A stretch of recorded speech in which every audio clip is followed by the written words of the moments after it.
Welcome to BRK money control. నేను miss వియావర్మ. ఈరోజు మనతో పాటు స్టూడియోలో ఉన్నారు ఏఎస్ చక్రవర్తి గారు, stock market analyst and trainer. నమస్కారం అండి. నమస్తే మేడం గారు, శ్రీయావర్మ గారు. ఎలా ఉన్నారండి? బాగున్నాను, ఫైన్ మేడం గారు. పోయినసారి మనం చేసినట్టు మళ్ళీ కలిసాం. మెనీ థ్యాంక్స్ మీకు, తర్వాత మీ బీఆర్కే ఛానల్ వాళ్ళకి. ఓకే, ఇంకొకసారి థ్యాంక్స్ చెప్పుకుంటూ మన ప్రోగ్రామ్ స్టార్ట్ చేద్దాం. Thank you so much Chakravarthy గారు.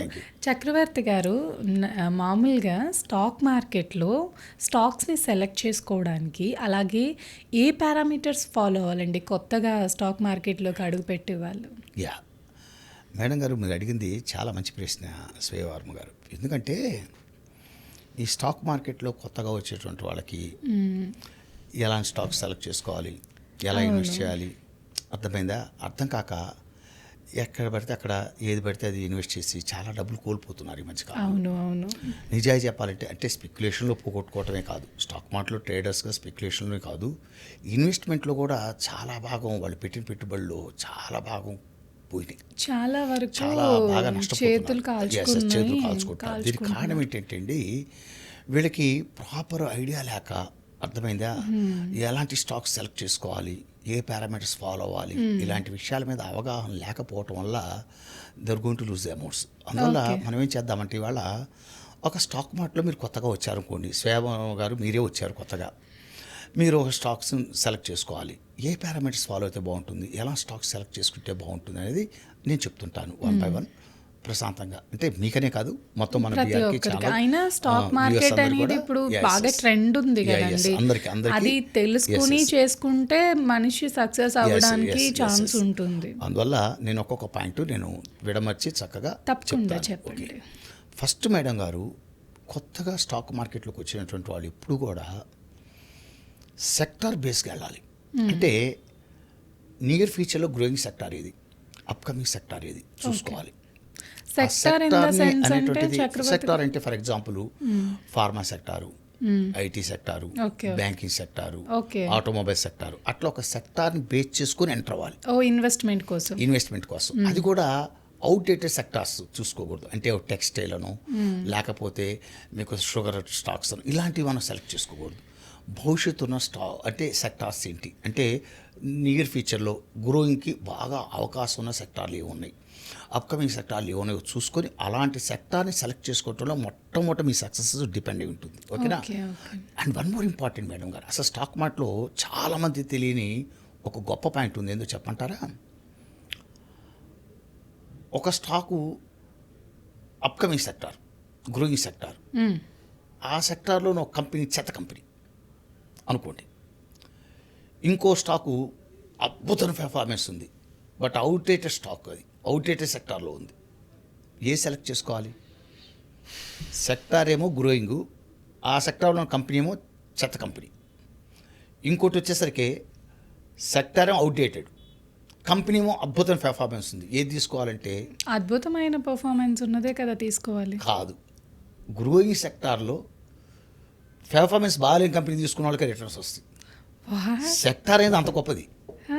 అందువల్ల ఎప్పుడు కూడా మనం సెలెక్ట్ చేసుకునేటప్పుడు is it growing sector or not, is upcoming sector or not, first అక్కడ మన జడ్జిమెంట్లోనే మన 99% సక్సెస్ డిపెండ్ అయి ఉంటుంది. ఒకటి, that's the first point. Okay. Second point వచ్చేసరికి మేడం గారు, one more important point.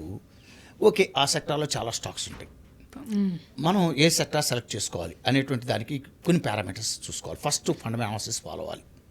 So ఆ స్టాక్ ఉన్నటువంటి, అంటే మనం ఒక పర్టికులర్ స్టాక్ను సెలెక్ట్ చేసుకున్నప్పుడు ఆ కంపెనీ బ్యాలెన్స్ షీటు, ఆ కంపెనీకి సంబంధించిన ప్రాఫిట్ అండ్ లాస్ అకౌంటు, తర్వాత కంపెనీకి ఉన్న డెప్స్, కంపెనీ ఈక్విటీ ఏంటి, కంపెనీకి ఉన్నటువంటి మోడల్ ఆఫ్ బిజినెస్ ఏంటి, ఇవన్నీ చూసుకోవాలి. చూసుకొని మనం ఆ స్టాక్ని సెలెక్ట్ చేసుకోవాలి. అంటే ఫస్ట్ సెక్టార్ సెలెక్ట్ చేసుకోవాలి. ఆ సెక్టార్లో ఇప్పుడు నేను చెప్పినటువంటి అంటే కొన్ని రకాల పారామీటర్స్ ఫాలో, అంటే కంపెనీ సౌండ్నెస్ని చూడాలి, చూసి మంచి కంపెనీని సెలెక్ట్ చేసుకోవాలి. అది రెండో స్టెప్. మూడో స్టెప్ ఏంటంటే మేడం గారు, ఒకప్పుడు వాల్యూ బయింగ్ అని ఉంటుంటాయి. కొన్నిసార్లు మార్కెట్ బాగా క్రాష్ అయ్యేటప్పుడు కొన్ని స్టాక్స్ మనం ఊహించిన ధరలకు వస్తాయి, వాల్యూ బయింగ్ అంటారు. ఫర్ ఎగ్జాంపుల్ టాటా మోటార్ బాగా క్రాష్ అయినప్పుడు, బిహెచ్ఎల్ ఫర్ ఎగ్జాంపుల్ కోవిడ్ టైంలో బిహెచ్ఎల్ విపరీతంగా రికమెండ్ చేశాను. ఎంతకు వచ్చింది అనుకున్నారు? Below 90 rupees. హ్మ్. 19 బిలో 90 రూపీస్కి వచ్చినప్పుడు BHEL strongly recommended because of it's value buying అని చెప్పేశాను. ఎందుకు చెప్తున్నానంటే ఆ రోజులు ఎందుకు చెప్పానంటే BHEL గేట్ 1100 రూపాయలకి అది ఏమొస్తుందని 90 రూపీస్ మీరు రికమెండ్ చేశారు. అది వితిన్ 3 ఇయర్స్లో 300 క్రాస్ అయింది. వితిన్ 3 ఇయర్స్లోనే క్రాస్ అయింది. ఎందుకు చెప్తా అంటే వాల్యూ బయింగ్ ఛాన్సెస్ అంటాం. అంటే ఇప్పుడు మీకు ఆటోమొబైల్లో ఒక మంచి క్రాష్ ఎప్పుడైనా వచ్చిందనుకోండి, ఈ టాటా మోటార్ లాంటివి అలాంటి పట్టుకోవాలి. వాల్యూ బయింగ్ అంటాం అటువంటి వాటిని. మీకు టీవీఎస్ సుజుకి ఇలాంటివి ఒక్కొక్కటి తెగబడిపోతాయండి మీకు. అలాంటివి బాగా కరెక్ట్ అయినప్పుడు ఇలాంటి స్టాక్స్ మొదలుపెట్టి ఇది వాల్యూ బయింగు, ఈ షేర్ ఈ ధరకు రాకూడదు, ఈ ధరకు వచ్చిందంటే కొనుక్కోవాలి అనేటువంటి ఒక ఐడెంటిఫై చేసి కొనగాలి. అంటే దానికి కొంత మార్కెట్ మీద అనుభవం కూడా ఉండాలి. వాల్యూ బయింగ్ అన్నప్పుడు ఎస్ ఆ కంపెనీ పనితీరు ఏంటి, ఆ కంపెనీకి ఉన్న ఆస్తులు ఏంటి, ఆ కంపెనీకి ఉన్న అప్పులు ఏంటి, ఆ కంపెనీకి ఉన్నటువంటి స్కోప్ ఆఫ్ బిజినెస్ ఏంటి, మొత్తం అసలు ఆ కంపెనీ మేనేజ్మెంట్ ఎంత అద్భుతమైన మేనేజ్మెంట్. బట్ మార్కెట్ కరెక్ట్ అయింది కాబట్టి రాగోని ధరకు వచ్చింది ఈ టైంలో ప్యానిక్ స్టేజ్లో అన్నప్పుడు వాల్యూ బయింగ్ చేస్తాం. వెళ్ళిపోయి దాన్ని వాల్యూ బయింగ్ అంటారు. స్టాక్ మార్కెట్ పరిభాషలో ఎస్ బయింగ్ స్టార్టెడ్ అంటారు, వాల్యూ బయింగ్ స్టార్టెడ్ అంటారు. అందువల్ల వాల్యూ బయింగ్ అంటే అలాంటి స్టాక్ సెలెక్ట్ చేసుకోవాలి. అది 3వ పాయింట్. 4 వచ్చేసరికి మేడం గారు కంటిన్యూస్ డివిడెండ్ పేయింగ్ కంపెనీస్ చూసుకోవాలి. ఎప్పుడు కూడా స్టాక్ మార్కెట్లో కొత్తగా వచ్చేవాళ్ళు ఒక కంపెనీ గత 4-5 ఏళ్ళ నుంచి కంటిన్యూస్గా డివిడెండ్ పే చేస్తుంది అనుకోండి, అది ఖచ్చితంగా ప్రమోటర్ మంచివాడే. ప్రమోటర్ మంచివాడు కాకపోతేనండి డివిడెండ్ ఇవ్వడు ఎంత లాభాలు వచ్చినా. ఎందుకంటే డివిడెండ్ కనుక ఒకసారి అనౌన్స్ చేస్తే మేడం గారు, అంటే ఇప్పుడు ఏమన్నా చేంజ్ అయ్యేదేమో కానీ నేను చదువుకున్నప్పుడు మీరు ఒకసారి డివిడెండ్ అనౌన్స్ చేస్తే వితిన్ 5 డేస్లో షెడ్యూల్ బ్యాంకు డిపాజిట్ చేయాలి, వితిన్ 1 మంత్లో డిస్ట్రిబ్యూట్ చేయాలి షేర్ హోల్డర్స్కి. ఇప్పుడు ఇంకేమన్నా అంశం మారనేమో తెలియదు. ఇన్ కేస్ లేట్ అయితే మళ్ళీ పనిషబుల్, చాలా పనిషబుల్. అర్థమైందా? Not accepting, law not accepting. అందువల్ల వితిన్ లిమిట్స్లో వెళ్ళిపోవాలి. అంటే ఇప్పుడు ఏమన్నా లీగల్గా మళ్ళీ అంటే లాలో ఏమైనా చేంజెస్ వచ్చింది కానీ నేను చదువుకునే రోజుల్లో అందులో డివిడెండ్ పేయింగ్ కనుక ఒకసారి కనుక అనౌన్స్ చేసి డివిడెండ్ అంత తేలిక డివిడెండ్ అనౌన్స్ చేయరు. అనౌన్స్ చేస్తే ఖచ్చితంగా పే చేస్తారు. ఒకసారి డివిడెండ్ అనౌన్స్ చేసి పే చేయలేదంటే చాలా బ్యాడ్ రిప్యుటేట్ అవుతుంది ఆ కంపెనీ. అందువల్ల కంటిన్యూస్గా డివిడెండ్ పే చేస్తుందంటే అది హైలీ రెప్యుటెడ్ కంపెనీ ఉండాలి, ప్రమోటరు కొన్ని బేసిక్ వాల్యూస్ ఉన్న వ్యక్తి ఉంటాడు. అందువల్ల కంటిన్యూస్ డివిడెండ్ పేయింగ్ కంపెనీలు చూసుకోమని చెప్తాం. అందుకటి తర్వాత ఇంకోటి 5వ పాయింట్గా చూసుకునేసరికి మేడం గారు ఇప్పుడు కూడా నేను ఓ 30% డిఫెన్స్ స్టాక్స్లో పెట్టమని చెప్తాను. డిఫెన్స్ స్టాక్స్ అంటే ఇక్కడ ఒక ప్రేక్షకులు పొరపాటు పడద్దు. డిఫెన్స్ స్టాక్స్ అనగానే ఇటీవల నేను ఒక వీడియో చేశాను, బాగా సక్సెస్ అయింది. ఫర్ ఎగ్జాంపుల్ డిఫెన్స్ స్టాక్స్ అంటే మీకు హిందుస్థాను ఏరోనాటిక్స్ అంటే అర్థమైందా, తర్వాత భారత్ డైనమిక్స్ అంటే ఇలాంటి కంపెనీలు బాగా రికమెండ్ చేయడం జరిగింది. అర్థమైందా, భారత్ ఎలక్ట్రానిక్స్ లిమిటెడ్ ఇలాంటి స్టాక్స్ నేను రికమెండ్ చేయడం జరిగింది. డిఫెన్స్ స్టాక్స్ కొనండి, ఇది మంచి టైం అని నేను చెప్పిన తర్వాత విపరీతంగా పెరిగిన ఆ స్టాక్స్ ఎంత జస్ట్ ఫ్యూ డేస్ బ్యాక్. అర్థమైంది. అట్లనే ఇప్పుడు ఇక్కడ నేను చెప్తున్న పరిభాషలో డిఫెన్సివ్ స్టాక్స్ అంటే మేడం గారు అలా డిఫెన్సివ్ స్టాక్ అని కాదు. మార్కెట్ ఏదన్నా హెచ్చు తగ్గులకు లోనైనా పెద్దగా కరెక్ట్ అవ్వటువంటి డైవర్సిఫైయింగ్ స్టాక్స్ కొనమని చెప్తాను. అంటే for example ITC it's a defensive stock అంటారు, Reliance it's a defensive stock అంటారు. ఎందుకంటే ఇప్పుడు రిలయన్స్ ఉందనుకోండి, రిలయన్స్లో ఎన్ని రకాల బిజినెస్లు ఉన్నాయి, try to understand. It's a Reliance collapse అయ్యడానికి ఛాన్స్ ఉందా? అవును. ఒకవేళ పడ్డా మీకు మళ్ళా మార్కెట్ రికవర్ అయ్యేటప్పుడు వెంటనే రికవర్ అవుతుంది. ఒకవేళ ఐటీసీ పడ్డా మార్కెట్ రికవర్ అయ్యేటప్పుడు వెంటనే రికవర్ అవుతుంది. అందువల్ల ఇప్పుడు కూడా మేమేం చెప్తామంటే మేడం గారు కొంత 30% డిఫెన్సివ్ స్టాక్స్లో పెట్టమని చెప్తున్నాను. మళ్ళీ చెప్తున్నాను, డిఫెన్సివ్ స్టాక్ అంటే ఇక్కడి నుంచి చెప్తుంది ఏంటంటే మార్కెట్స్ ఏదైనా హెవీగా వాలటైలిటీ వచ్చి మార్కెట్ క్రాష్ అయ్యే టైంలో కూడా మన అమౌంట్స్ కొంతైనా సేఫ్ ఇన్వెస్ట్మెంట్ ఉండాలంటే ఒక 30%. ఫర్ ఎగ్జాంపుల్ మీ దగ్గర ₹1,00,000 అనుకోండి, కనీసం 30,000 అన్న డిఫెన్సివ్ స్టాక్స్ అంటే ఈ ఐటీసీ రిలయన్స్ లాంటి కంపెనీలు పెట్టమని చెప్తాం. అంటే లాంగ్ టర్మ్ బేసిస్లో వచ్చేటువంటి వాళ్ళకి అదొకటి పాయింట్ కొత్త వాళ్ళు గుర్తుపెట్టుకోవాలి. అంటే ఎందుకు నష్టపోతున్నారంటే ఇలాంటి పాయింట్స్ తెలియకుండా ఎవడో ఏదో చెప్పేస్తాడు, పెన్నీ స్టాక్స్ వెంటనే కొనేస్తాడు. వాడేమో ఆ కంపెనీ ఏంటో ఆ కంపెనీ పనితీరు ఏందో తెలియకునే రికమెండ్ చేయటం, వీళ్ళేమో వాల్యూ అమౌంట్స్ తీసుకెళ్ళి కష్టపడ్డ సొమ్ములు తీసుకెళ్ళి దాంట్లో పెట్టడం, ఆ కంపెనీ కనుమరుగైపోవటం, నష్టాలు పాలైపోవటం, మార్కెట్ని తిట్టుకుంటూ తిరగటం. ఎందుకు చెప్తున్నా అంటే ఈ కొన్ని పారామీటర్స్, ఇప్పుడు నేను చెప్తున్న పారామీటర్స్ ఫాలో అవుతుండాలి. మీరు పెట్టుబడి పెట్టేటప్పుడు మార్కెట్లోకి వచ్చారు, కొత్తగా వచ్చారు, తెలుసుకోవాలి, విషయ పరిజ్ఞానం తెలుసుకుంటూ జాగ్రత్తగా ఆచితూచి లాంగ్ టర్మ్లో వెళ్తూ ఉండాలి. And one more important madam గారు, ఇంకోటి అద్భుతమైన పాయింట్ ఏంటంటే, నేను ఎప్పుడు కూడా బాగా మార్కెట్ కరెక్ట్ అయినప్పుడు మల్టీనేషనల్ కంపెనీ కూడా కొంచెం చూడమని చెబుతాను. మల్టీనేషనల్ కంపెనీ అంటే ఫర్ ఎగ్జాంపుల్ బ్రిటానియా, లేదు నెస్ట్లే, ఎల్ఎన్టీ, ఇలాంటి కంపెనీలు ఖచ్చితంగా పరిశీలించమని చెప్తాను. ఎందుకంటే మేడం గారు మంచి కరెక్ట్ అయినప్పుడు ఇలాంటి కంపెనీలు ఎందుకు పరిశీలించమని చెబుతా అంటే, ద మోడల్ ఆఫ్ బిజినెస్ చాలా బాగుంటుందండి. బిజినెస్ మోడలింగ్ చాలా బాగుంటుంది ఆ కంపెనీలు, చాలా చాలా బాగుంటుంది. అసలు మీరు యూ కాంట్ ఎక్స్పెక్ట్, అసలు వాళ్ళు టెక్నాలజీ అప్డేట్ చేయడంలో కానీ, ప్రోడక్ట్ని మీకు రీసెర్చ్ చేసి ప్రోడక్ట్ని డెవలప్ చేయడంలో కానీ, అంటే రీసెర్చ్ ఓరియంటెడ్గా ఉంటాయి ఇలాంటి కంపెనీలన్నీ కూడా. చాలా చాలా ప్యాకింగ్ విషయం ప్రతి దాంట్లోనూ వాళ్ళు చాలా కేర్ఫుల్గా ఉంటారు. ఆ బిజినెస్ మోడలింగ్ అనేటువంటిది అంటే చూసుకోవాలి మనం, అది చూసుకోకుండా కుదరదు. అందువల్ల మల్టీనేషనల్ కంపెనీ ఏంటంటే దే హ్యావ్ వ్యాస్ట్ ఫండింగ్ ఉంటుంది వాటికి. తర్వాత వరల్డ్ వైడ్గా విస్తరించిన కంపెనీలు, వరల్డ్ వైడ్ బిజినెస్. అందువల్ల వాళ్ళు రీసెర్చ్ అండ్ డెవలప్మెంట్కి చాలా ఎక్కువ డబ్బులు ఖర్చు పెడుతుంటారు. అందువల్ల అలాంటి స్టాక్స్ అనేటువంటివి నేను ఎప్పుడు కూడా మీరు మంచి కరెక్ట్ అయినప్పుడు ఇలాంటి మల్టీనేషనల్ కంపెనీ స్టాక్స్ కూడా మీ పోర్ట్ఫోలియోలో కొంత ఉంచుకోమని చెప్తాం మేము. అది చాలా కరెక్ట్ అయినప్పుడు మటుకు బాగా చౌకగా వస్తుంది స్టాకు అనుకున్నప్పుడు మటుకు కొనమని చెబుతాను. అదొకటండి. ఇంకోటి ఏంటంటే మేడం గారు, good governance and ethics follow కంపెనీలు చూసుకోవాలి. అంటే ఫర్ ఎగ్జాంపుల్ ఇన్ఫోసిస్ కంపెనీ ఉందనుకోండి, ఖచ్చితంగా it's a good governance, ethics follow అవుతుంది. అదేవిధంగా విప్రో ఉంది, it's a good governance, ethics follow అవుతుంది. అదేవిధంగా మేడం గారు మీకు వచ్చేసరికి టాటా గ్రూప్ ఉంది, గుడ్ గవర్నెన్స్. అంటే ఇలాంటి కంపెనీలు ఏంటంటే, ఇలాంటి గ్రూపులు ఏంటంటే అండి, జనం ఎత్తిన టోపీలు పెట్టి పోవు. ఉదయం వచ్చి మార్కెట్ భూములు ఉన్నప్పుడు వచ్చి అర్థమైంది ఆ భూమ్ అన్నట్టు ఆపరేట్ చేసి, మార్కెట్ ఏదైనా బేర్ మార్కెట్లోకి వెళ్ళిపోగానే మళ్ళీ 7 ఏళ్ళు కనపడ 10 ఏళ్ళ దాకా కనపడ్డా అసలు స్టాక్ ఉందో లేదో కూడా తెలియదు, అసలు లిస్ట్ అసలు ట్రేడ్ కూడా అవ్వవు. అందువల్ల మేమేం చెబుతామంటే, మీకు ఆ మేనేజ్మెంట్ యొక్క అంటే ఆ కంపెనీ గవర్నెన్స్ ఏంటి, గుడ్ గవర్నెన్స్ ఆర్ నాట్, అంటే ఆ మోరాలిటీస్ కానీ ఎథిక్స్ కానీ ఫాలో అవుతున్న కంపెనీలా లేదా. ఇప్పుడు నేను చెప్తున్న ఎగ్జాంపుల్ ఇన్ఫోసిస్ మీకు, టాటా గ్రూప్ మీకు, ఫర్ ఎగ్జాంపుల్ మీకు విప్రో, ఇలాంటివి చాలా బాగుంటాయి మేడం గారు. ఇలాంటివి ఎప్పుడూ మీరు వదులుకోకూడదు. అవి మార్కెట్ కరెక్ట్ అయినప్పుడు, మంచి ధరలో ఉన్నప్పుడు, మీరు మంచిగా ఇది అట్రాక్టివ్ ధర అనుకున్నప్పుడు అలాంటి కొంత మీ పోర్ట్ఫోలియో పెట్టుకోవడానికి ట్రై చేయండి. And finally one more important point ఏంటంటే మేడం గారు, ఎప్పుడు కూడా మీ ఫండ్స్ను డైవర్సిఫై చేయాలి. డైవర్సిఫికేషన్ అంటే మీకు 2 రకాలుగా చెప్తాను. ఫస్ట్ సెక్టార్ వైజ్ డైవర్సిఫికేషన్ అంటాం, ఇంకా చాలా రకాలుగా ఉన్నాయి. అంటే ముందు 2 అయితే బేసిక్గా చెప్తాను. ఒకటి సెక్టార్ వైజ్ డైవర్సిఫికేషన్ అంటాం.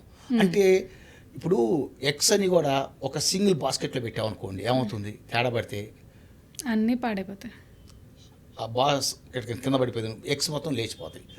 అంటే ఇక్కడ మనం ఏం చెప్తామంటే, సింగిల్ బాస్కెట్లో ఇప్పుడు ఎక్స్ ఉండవు, 4 బాస్కెట్లో పెట్టమంటారు చూస్తారా. అట్లనే స్టాక్స్ కూడా ఏం చేయాలంటే ఒకే సెక్టార్లో పెట్టకూడదు. కనీసం ఒక 3 సెక్టార్లన్నా సెలెక్ట్ చేసుకోండి. ఒక 1 lakh ఉంటే ఒక 30,000 ఒక దాంట్లో, ఒక 30,000 ఒక సెక్టార్లో, ఇంకో 30,000 ఇంకో సెక్టార్లో, ఇంకో 30,000 ఇంకో సెక్టార్లో. అట్లా మీరేం చేస్తారంటే మీ అమౌంట్ని ఒక 3 సెక్టార్లు, కనీసం 4 సెక్టార్లు డివైడ్ చేసి పెట్టుకోండి. డేస్ బేస్డ్ వస్తుందా రిటర్న్ అమౌంట్, మంత్స్ వైజ్ వస్తుందా? అట్లా కాదు, మనం లాంగ్ టర్మ్ బేసిస్లోనే తీసుకోమని చెప్తాను. ఒక 2 సంవత్సరాలు 3 సంవత్సరాలు టైం పీరియడ్ పెట్టుకొని మంచి స్టాక్స్ సెలెక్ట్ చేసుకొని, అది కూడా సెక్టార్ అప్కమింగ్ సెక్టార్స్, మంచి కంపెనీలు అంటే ఫండమెంటలీ టెక్నికల్గా, తర్వాత వచ్చేసరికి behaviour analysis, company governance, good governance, ethics follow అవుతుందా, డివిడెండ్ పేయింగా, ఇలాంటివన్నీ చూసుకుంటూ ఆ సెక్టార్లో మంచి కంపెనీ సెలెక్ట్ చేసుకొని ఒక కనీసం 3-4 సెక్టార్లు పెట్టమని చెప్తాం. అదొకటి. అండ్ వన్ మోర్ ఇంపార్టెంట్ ఏంటంటే, ఇంకోటి డైవర్సిఫికేషన్లో కొన్ని స్మాల్ క్యాప్లో పెట్టచ్చు. అది కొంచెం తక్కువ పెట్టాలి. ఎప్పుడు స్మాల్ క్యాప్లో 20% కంటే పెట్టద్దని చెబుతాం. అదేవిధంగా మిడ్ క్యాప్లో వచ్చేసరికి ఒక 30% పెట్టుకోండి. రిమైనింగ్ 50% మనకి ఎప్పుడు కూడా లార్జ్ క్యాప్లోనే పెట్టండి, మీకు సేఫ్ ఇన్వెస్ట్మెంట్ అవుతుంది. ఎందుకు చెప్తున్నానంటే, ఎప్పుడు కూడా స్మాల్ క్యాప్లో మేడం గారు రిస్క్ అనేటువంటిది చాలా ఎక్కువ ఉంటుంది, రివార్డ్స్ చాలా ఎక్కువ ఉంటాయి. రివార్డ్స్ ఎక్కువ ఉంటాయి, రిస్క్ ఎక్కువ ఉంటాయి. ఇప్పుడు 2 రూపీస్ స్టాక్ ఉంది మేడం గారు, 25 రూపీస్ అవటం చాలా తేలికే. అదే 2 రూపీస్ స్టాక్ అసలు కనపడకుండా కూడా పోయింది, జీరో కూడా అయిపోతుంది. అదే ఇన్ఫోసిస్ ఉంది అనుకోండి, ఫర్ ఎగ్జాంపుల్ 1900 రాడు, మహా వస్తే ఎక్కడికి వచ్చింది 1300 చిల్లరకు వచ్చింది, మళ్ళీ బౌన్స్ అయింది 1500కి వచ్చింది, మహా వస్తే మళ్ళీ కరెక్ట్ అది గట్టిగా క్రాష్ అయిన 1100కి వచ్చింది, మళ్ళీ మార్కెట్ మంచిగా అద్భుతంగా ఉంటే మళ్ళీ 2000 క్రాస్ అయింది భవిష్యత్తులో. ఏఐ టెక్నాలజీ అదని, ఆర్టిఫిషియల్ ఇంటెలిజెన్స్కి వచ్చాము, డిజిటల్ టెక్నాలజీ అంటాడు, అవసరమైతే మేము కూడా డిమేజర్ చేస్తున్నాం అంటాడు, రకరకాలుగా. అట్లా మీరు ఎందుకని చేస్తానంటే ఎప్పుడు కూడా మేము చెప్పే విధానంలో కొంత స్మాల్ క్యాప్లో పెట్టాలి, కొంత లార్జ్ క్యాప్లో పెట్టాలి, కొంత వచ్చేసరికి మేడం గారు మిడ్ క్యాప్లో. అట్లా మీ ఫండ్స్ని డైవర్సిఫై చేసుకోవాలి, సెక్టార్ వైజ్గా డైవర్సిఫై చేయాలి. Small, large and medium capitalization చూసుకుంటూ మీరు ఫండ్స్ని డైవర్ట్ చేసుకోవాలి. ఇలా చాలా లోతైన విశ్లేషణతోటి అర్థమైంది. ఇంకోటి ఏది ఏమైనా మేడం గారు, ఫైనల్గా బిఫోర్ గోయింగ్ టు బై కొంచెం మార్కెట్లో అనుభవం ఉన్న వ్యక్తుల్ని, సీనియర్ అంటే ఇప్పుడు ఎట్లా ఉంటుందంటే మేడం గారు, మార్కెట్లో అంటే ఇప్పుడు ఉన్న పరిస్థితులు అంటే డోంట్ థింక్ అదర్వైజ్, యుగో ప్రాబ్లమ్స్, ఎవరికి వారు నేను వాళ్ళని అడిగేది ఏంది అనే ఫీలింగ్లో ఉంటారు.